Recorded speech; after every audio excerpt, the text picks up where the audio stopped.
What does it actually take to build something from the ground up? I'm not just talking about an idea, but a real company, something that could even change the world. Well, today, we're going to look at the playbook from one of the most interesting builders out there, Elon Musk. It's the big question, right? If you're an aspiring founder, you're always wondering, is it just luck? Is it about being a genius, perfect timing? Or is there a formula, a set of principles you can actually follow?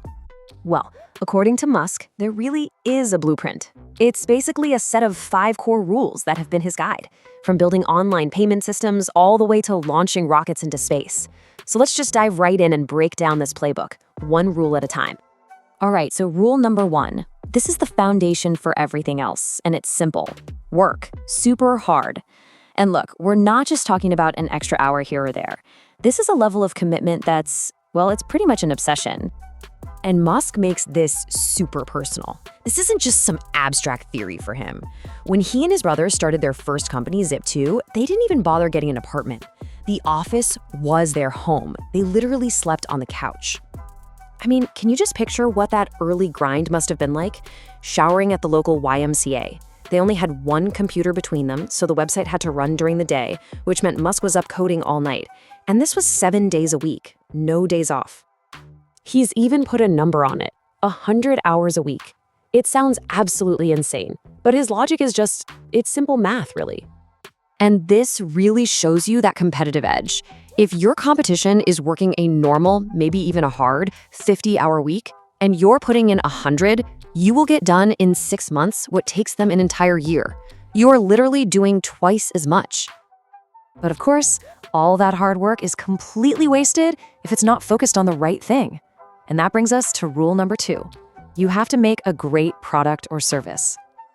Just think about it from your perspective as a customer for a second. If you're trying to break into a market that already has big, trusted companies, why on earth would anyone take a chance on you, the newcomer? And this is absolutely the key point. Being just slightly better is not going to cut it. A tiny improvement isn't enough to get someone to leave a brand they already know and trust. Your product has to be significantly, obviously, much better. It needs to give people a powerful, undeniable reason to make that switch.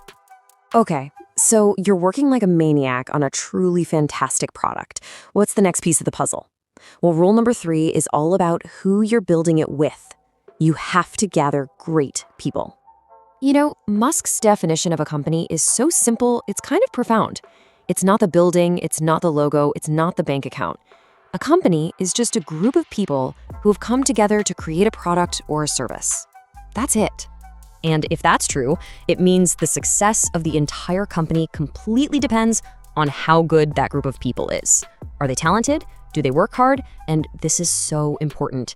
Can they actually work together as a cohesive team focused on the same goal? That's the recipe right there. So now you've got a great team working super hard on a great product. But what should they be spending their time on? This brings us to rule 4. Find the signal over the noise. This is all about being ruthless with your priorities. So what does he mean by a signal? Well, the signal is anything you do that directly makes your product or service better. We're talking about R&D, engineering, design, manufacturing, the stuff that creates actual value. Everything else, that's potentially just noise. And this is a trap that is so easy to fall into. So many companies spend their time, their money, their energy on things that feel like work. Big marketing campaigns, fancy offices, endless meetings, but that don't actually make the core product any better. And Tesla is the ultimate case study for this. They famously have spent $0 on traditional advertising. Instead, every single dollar goes back into the signal, into R&D, into making the car itself as good as it can possibly be. The product becomes its own marketing. Okay, you're working hard, you have the right product, the right people, and they're all focused on the right things. There's just one final ingredient. Rule number 5, take big risks and do it now. The way Musk explains this is all about the timeline of your life. When you're younger, you usually have fewer obligations, right? You probably don't have a mortgage, you might not have kids. If you try something and fail, it pretty much only affects you. But as you get older, that whole equation changes. Your responsibilities grow. You might have a family that depends on you. So taking that huge swing on an idea that might completely fail, suddenly the stakes are way, way higher. That window for taking those bold, game-changing risks, it starts to get smaller. So let's just recap the whole thing. The founder's playbook, according to Musk. Number 1, work super hard. 2, make a product that's much better than the competition. 3, gather great people around you. 4, focus on the signal, ignore the noise. And number 5, take your biggest risks now. And his final piece of advice is just a direct, powerful call to action. He says, this is the time to do something bold. This is not the time to wait. And that really is what it all comes down to. The principles are there, the path is pretty clear. You have the playbook. So the only question left is, what are you going to build?